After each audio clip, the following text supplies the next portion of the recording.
قیامت کے دن سورج اور چاند کو دوزخ میں کیوں ڈالا جائے گا؟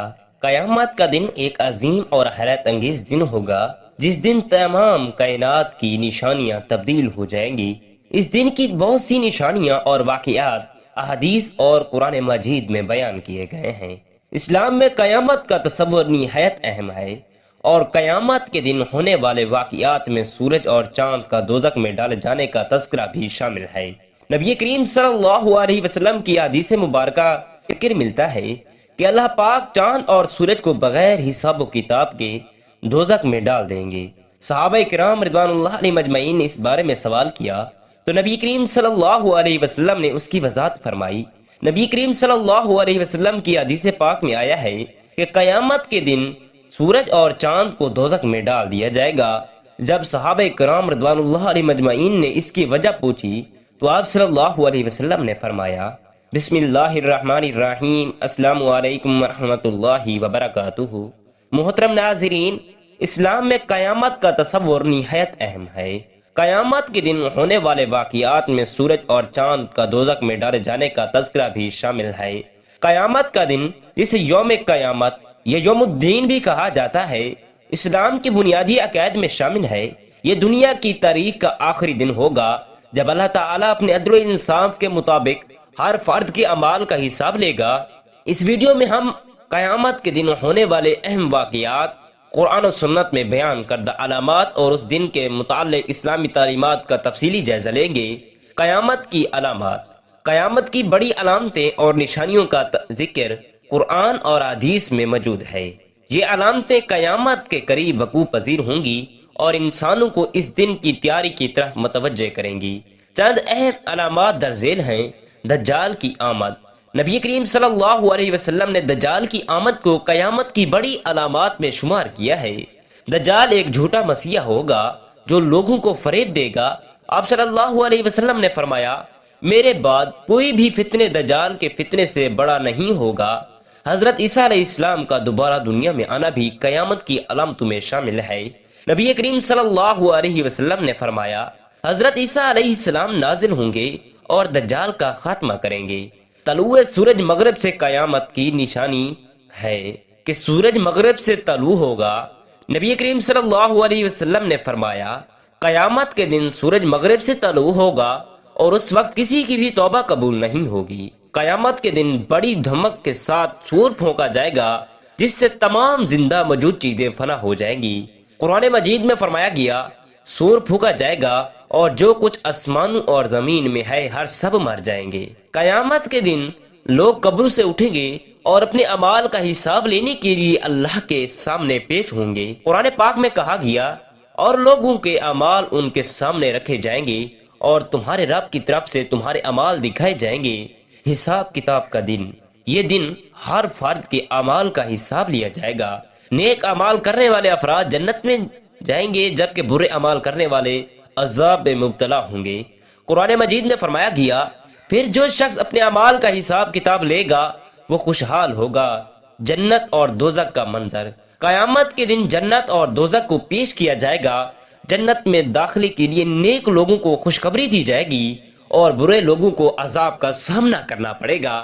قرآن مجید میں ارشاد باری تعالیٰ ہے، اور جو شخص اپنے رب کی بارگاہ میں کھڑا ہوگا وہ جنت میں داخل ہو جائے گا، اور جو رب کی بارگاہ میں کھڑا ہوگا وہ دوزخ میں جائے گا۔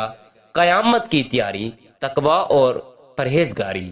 اسلام میں قیامت کی تیاری کے لیے تقوی اور پرہیزگاری کی تعلیم دی گئی ہے۔ قرآن پاک میں فرمایا، اے ایمان والو، اللہ تعالی سے ڈرو اور سچے بن جاؤ یا سچوں کا ساتھ دو۔ قیامت کی تیاری میں نیک اعمال انجام دینا اور توبہ کرنا بہت اہم ہے۔ نبی کریم صلی اللہ علیہ وسلم نے فرمایا، اللہ تعالیٰ توبہ کرنے والے سے محبت کرتے ہیں اور ان کی توبہ قبول فرماتے ہیں۔ قرآنی تعلیمات کا مطالعہ، قرآن اور حدیث کا مطالعہ کرنا اور ان پر عمل کرنا قیامت کی تیاری کے لیے ضروری ہے۔ نبی کریم صلی اللہ علیہ وسلم نے فرمایا، قرآن کا علم حاصل کرو کیونکہ یہ قیامت کے دن تمہارے لیے شفاعت کرے گا۔ قیامت کے دن کی حقیقت۔ قیامت کا دن یقیناً ایک عظیم دن ہوگا جب ہر فرد کے اعمال کا حساب ہوگا۔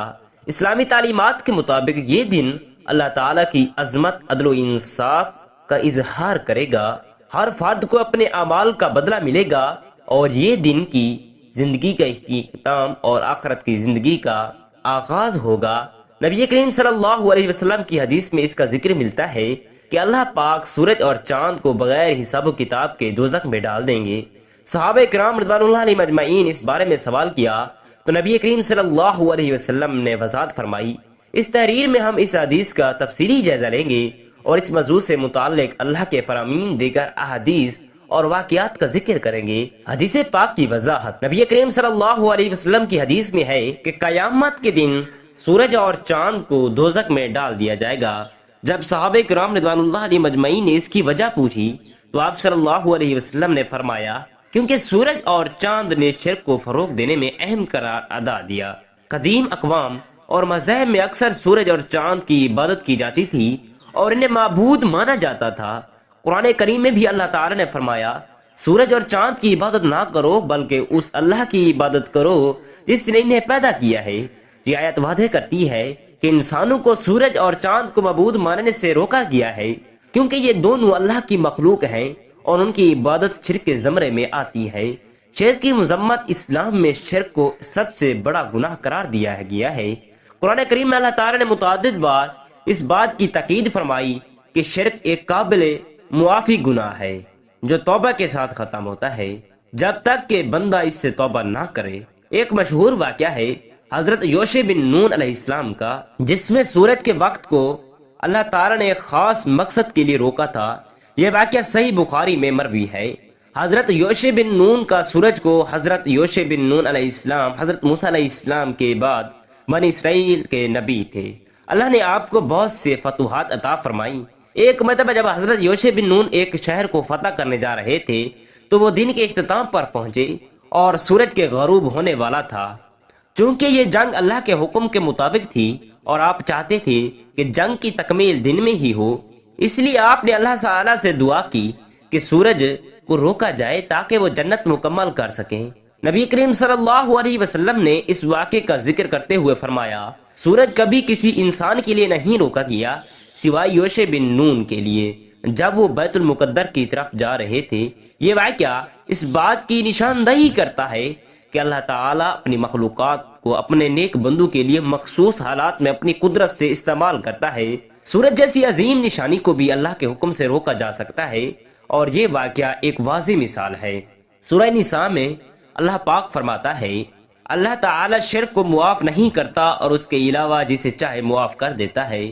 سورج اور چاند کا شرک میں کردار اس طرح رہا کہ قدیم زمانے میں لوگ انہیں ایک قدرتی طاقتوں کے طور پر معبود مان کر ان کی عبادت کرتے تھے، اسی لیے قیامت کے دن ان دونوں کو جہنم میں ڈال دیا جائے گا تاکہ یہ گواہی دیں کہ وہ محض اللہ کی مخلوق ہیں اور انہیں معبود ماننا غلط تھا۔